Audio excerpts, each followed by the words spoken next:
Welcome to the Probate Nation. My name is Richard Ruddy and I'm the host. People are living longer thanks to good health care and healthy lifestyles. But as we age, not everyone remains as sharp as they were earlier in their life. And frequently a loved one, a son or a daughter, is called upon as a court-appointed conservator to handle the finances of an elderly parent. As a court-appointed conservator, one of your core duties is to invest the funds you hold as a conservator. Sounds simple, but in reality this can be a complex obligation. In part one of this topic, we address the duty to invest, the prudent man investment standard, the portfolio theory of investment, and the types of investments that are permitted under Virginia law. In our show tonight, we will discuss identification of the decision makers, the importance of analyzing the needs and resources of the incapacitated adult, developing an investment plan, and much more.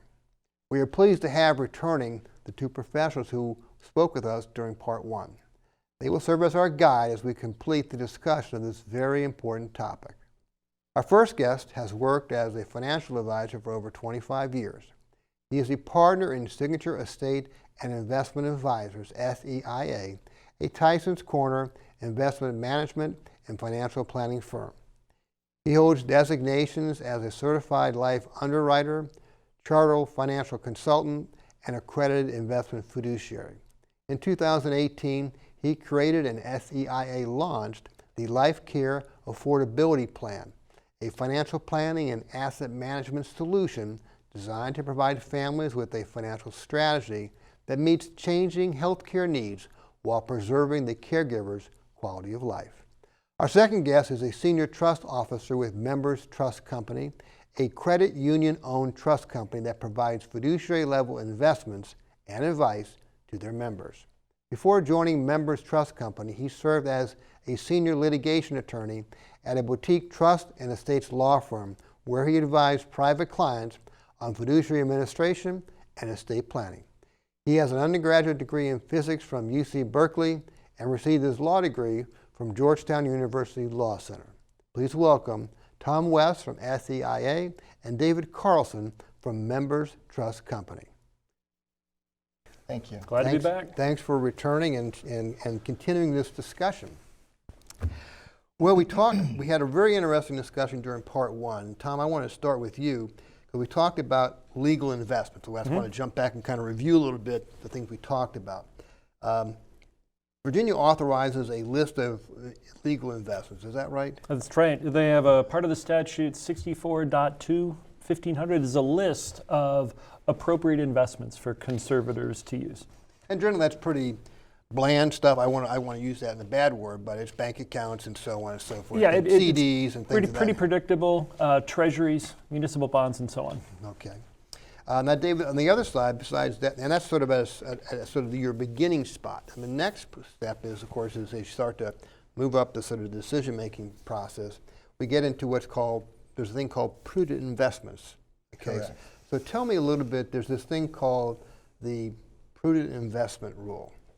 Tell me about that, because that sort of takes it up another level as far as our duties. It takes up another level, and I think it's important to note that actually even that list of approved investments that Tom mentioned also have to fall within this prudent investor rule. And the prudent investor rule requires that we use a reasonable prudence to invest the money like a prudent person would.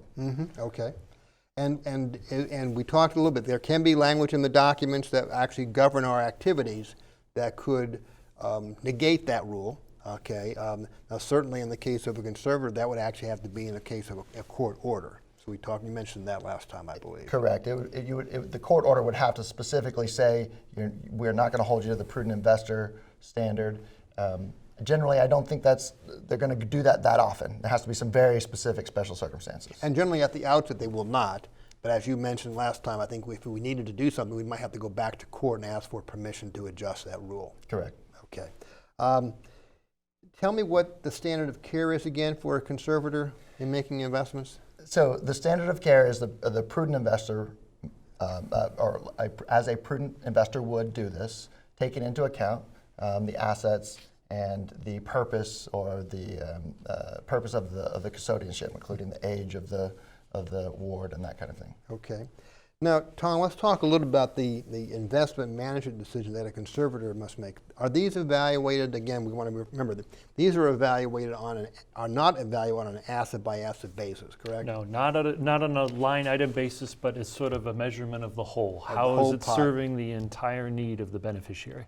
And then, so we talked about a bunch of the considerations that go into that, which we're going to get into that again when we talk a little bit further about composing a financial plan. I won't get onto those quite yet. What duties does the conservator have regarding investments that once he's appointed as conservator? What duties does he have to do with the investments? Well, the main duty is to review and to monitor and to make appropriate changes. Remember that the conservator has about 4 months from the beginning of when they're playing in this new role to basically orient the portfolio to the cash needs and the growth needs of the beneficiary. And they need to have as a standard the ability to make changes in real time as to what's most appropriate.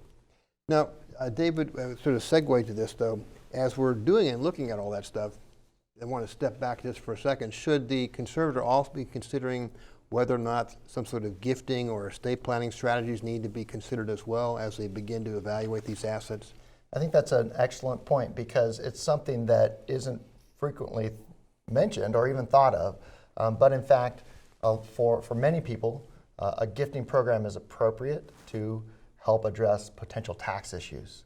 And as a fiduciary, as a conservator, this is one of the things that we need to be aware of. Estate planning as a whole can be done very productively once you are acting as a conservator.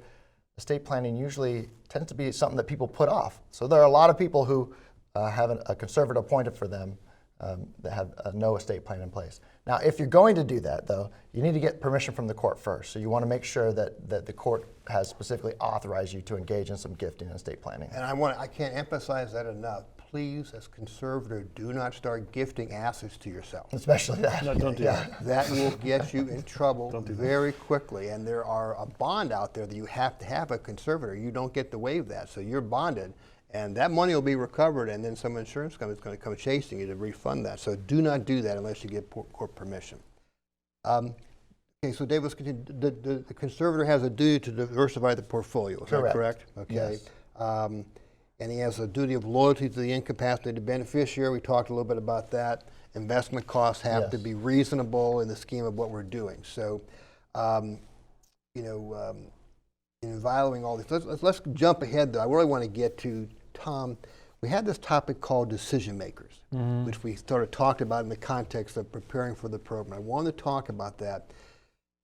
The conservator has the legal authority to make decisions, but I think you mentioned that a lot of times we have to really ferret out who is really the decision maker, even though the conservator might have the title of conservator. There may be others that might be actually the true decision makers. I think that's a great question and a difficult one. I think ultimately what all of us want, and the courts want too, is effective decision making in the face of some ambiguity about how long somebody might live or what kind of help they might need, and how does a conservator make decisions? And I think when we were prepping, who are the real decision makers? Well, if there's a caregiver that has some influence, maybe the beneficiary themselves who used to be stewarding their own money still has some opinions that even though that person might not be as able as they used to be, they still might influence things.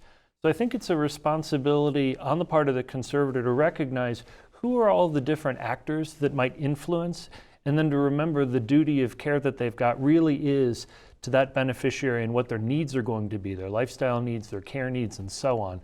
But I always think it's a productive exercise to just keep an ear as a professional that helps. Who are all the different people that have a voice to that conservator and might be impacting that effective decision making? So, the conservator has to understand, but as a financial person that might be being asked to give advice, you really want to understand that. Right.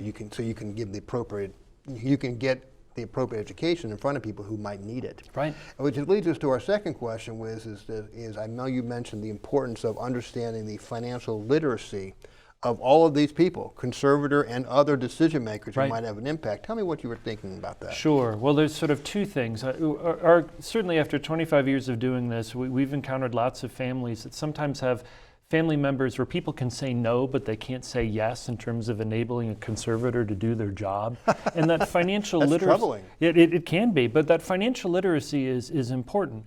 I think that it's our responsibility as professionals to be able to bring the level of the conversation about the duty of loyalty, the duty and the standard of care to the level that the decision maker is at. You need to bring the conversation to them in terms that they'd understand.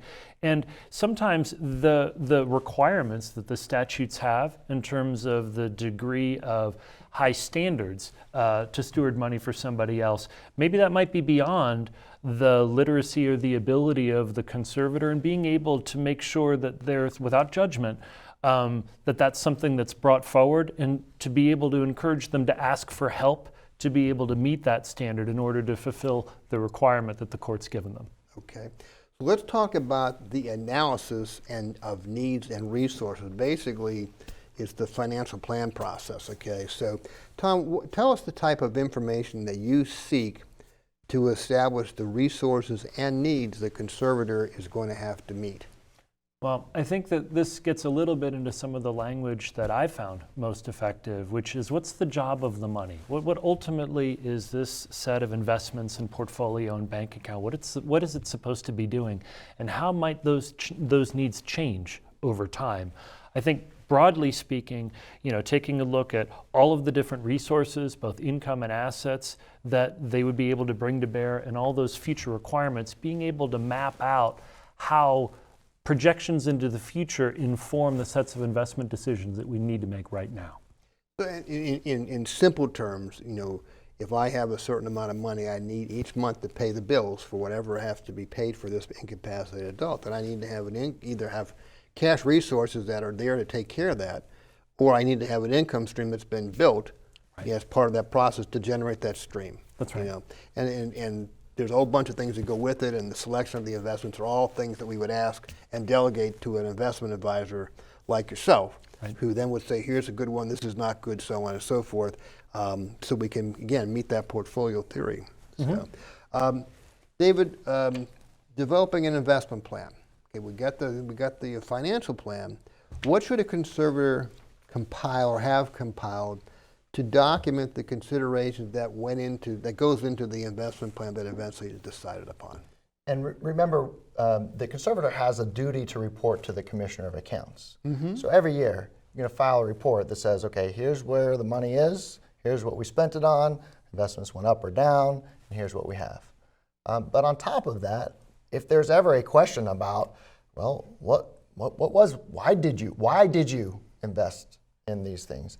We want to have some paperwork in place at the time that you made the decision, so that you're not going back to think about, well, how did I justify that why were we invested more heavily in bonds and not so much in stocks, even though this beneficiary was young, for example. So you want to have some records in place, and especially if you're working with a professional like Tom and his company, they're going to provide you with those things. That's one of the great aspects about something like that. Mm-hmm. Okay, and I think you do want that documentation.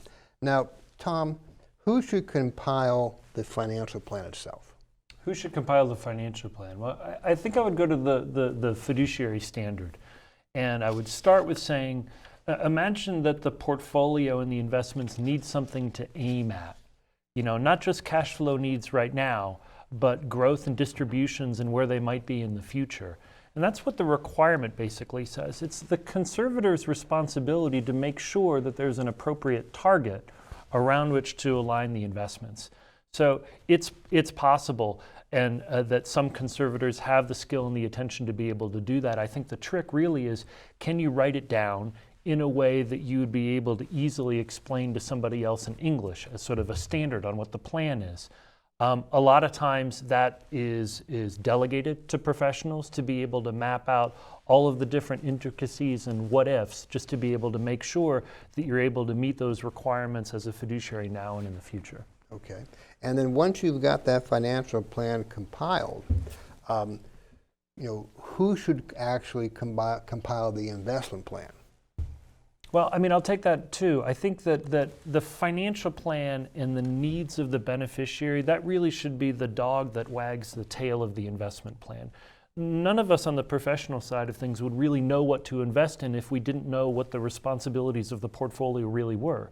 Does this portfolio need $5,000 a month or $15,000 a month? And what are we starting with? And what are the tax implications and so on? So I would say that identifying the job of the money through projections in a financial plan in the future, that's what informs the investments. And ultimately, getting back to what David said, when the conservator is looking to substantiate the sets of choices that they make, this is the fiduciary grade logic that basically shows that you're meeting the standard and you're taking care of the beneficiary appropriately. So for our viewers, I think, Tom says and has described this in a very succinct and understandable fashion, but at the end of the day, what you as conservator are really relying upon is finding somebody that's reliable, that is trustworthy, that's going to do these things for you. Mm-hmm. Because you're not really asking the conservators, not really, no matter what their skill set is, and even if they were, I would still say that the conservator probably ought to get a third party to prepare the investment plan and implement the stuff, just to protect themselves against any claims that they didn't do things correctly. Okay, and I put trust companies apart from that. Okay, but by and large, most conservatives probably need to do that. Right. Okay, it's really just a very, very complicated area. Now, once we've got all that stuff, we've got the financial plan compiled, we've got the investment plan, and we're implementing things. Are we done, David? I would say we're just beginning, right? Just beginning. Just on the face of things, as the conservator, you've hired a reputable, trustworthy professional to help you. Right. But you still have a duty to monitor their activities. So, and it's not going to be once every 5 years. Once every 6 months, maybe. You better check in, make sure things are going. But that's if everything stays the same. A lot of times what happens is you move from level 1 of the assisted living to level 3. Now all of a sudden the cash needs have gone up dramatically. So you can't rely on that old investment plan because your financial plan just changed. But you need to communicate that back to your investment advisor and let them know that we have an adjustment. So they may need to rework those numbers and may need to rework that portfolio a little bit. Right. So the communication is very, very important because this is not a static situation typically, especially as you age. Absolutely. And you can't just shove your duties off onto a third party. You're still the conservator. You do need to make sure you're maintaining that overall accountability and review of of the activity. Okay. Well, before we obviously can't go too far along without asking about tax considerations. Okay, we have this portfolio. We may have taken a portfolio over too. How do current income tax considerations affect the investments made? Great question. And I have an example from a very recent, actually, conservatorship, which Member Trust Company got involved in for this particular reason, that the prior conservator did not take the income tax consequences of the ward's life into. It didn't take that into account. And so despite the fact that this beneficiary had some huge medical expenses, which would give them these medical deductions, they had invested a large portion of the portfolio in tax-free bonds. Tax-free bonds generally produce a lower rate of return because they're tax-free. But this beneficiary had all these deductions that they could have used. And so one of the ward's children actually wanted this conservator out, and our team was called upon to actually testify in court, and it was that sole point that we made to the judge, and the judge saw that light went off.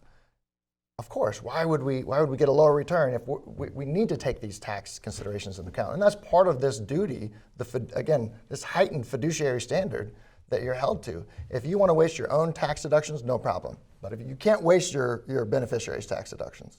And sometimes you can't always anticipate some of those things, but by and large, if you're in a nursing home, you're going to get some pretty good numbers. Right. Assuming they'll give you the letter that tells you what you can deduct every year. Right. So how do current income tax considerations affect the investments sold too?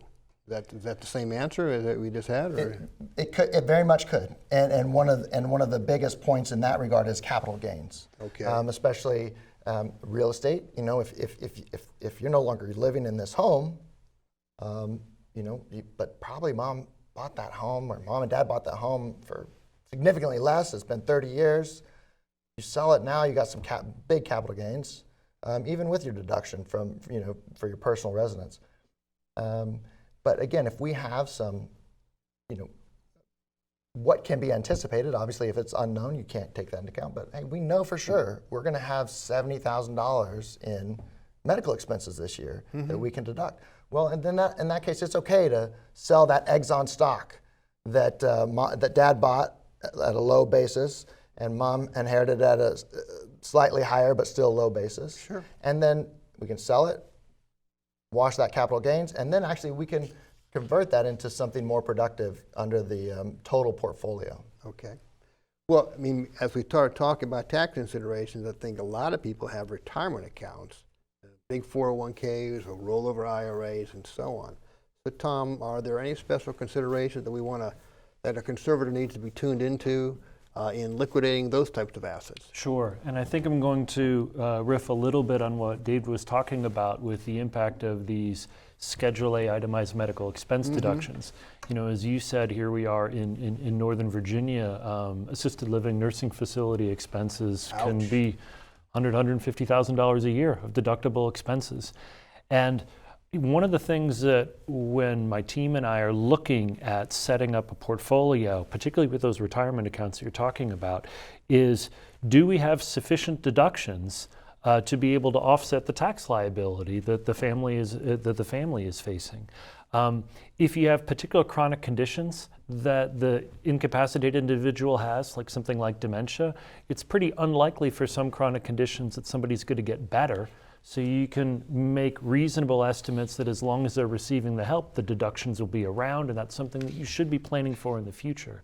With IRAs in particular, Richard, there might very much appropriately be a calculation that you make to pull more money out of your IRA than just the minimum amount that the IRS tells you to, and still not have to pay any additional taxes. And that sometimes is an important opportunity to save on some taxes in the future. In the same vein, if we're running through and see that there are enough deductions to offset tax liability, then my goodness, we should be advising clients to turn their tax withholding off. If you don't owe any taxes, then on your Social Security and your pension, turn the tax withholding off, give yourself a little bit more cash flow. Those are sort of the two things as it relates to retirement, both IRAs and pensions, that we pay attention to the most with taxes. Okay. Well, we're starting to run short on time, but I wanted to kind of touch in our closing. I wanted to ask you for each of you to kind of comment on some practical considerations and closing comments that you want to share, you know, about the process we've been talking about now over the last two shows. The conservator has to invest. They have duties to make sure things go well. They really need to hire appropriate professionals to help them. But tell us some of the things you want to share, maybe whether they're common pitfalls or maybe some things you want to share by way of closing comments. David? Sure. Be happy to go first in this regard. I think, you know, a lot of times when a conservator steps in, they don't have the world in front of them. They're dealt the hand that they receive. And it may be that there is not going to be enough money to last the rest of mom or dad's lifetime. If that's the case, then you know you can't bet on the stock market and just hope you hit a winner to try and save things. You got to be realistic, accept the fact that the money is going to run out. But in the meantime, let's make sure we get this money in a stable, safe investment that will produce additional income to make this stretch out as long as possible. You know, the flip side of that is, well, looks like mom and dad have more than enough, or so we talked about estate planning early on, and maybe some gifting that needs to be done. If we got more than enough, and maybe you want to take some of the portfolio and scoot it a little bit out of the super safe stuff, because we know that's going to last more than long enough, and make sure we're taking care of the kids and that kind of thing. Okay, good. Those are good ideas. Tom, how about yourself? Some final thoughts? Well, I think that sort of my parting thought is to encourage conservators to really try to anticipate what might happen next.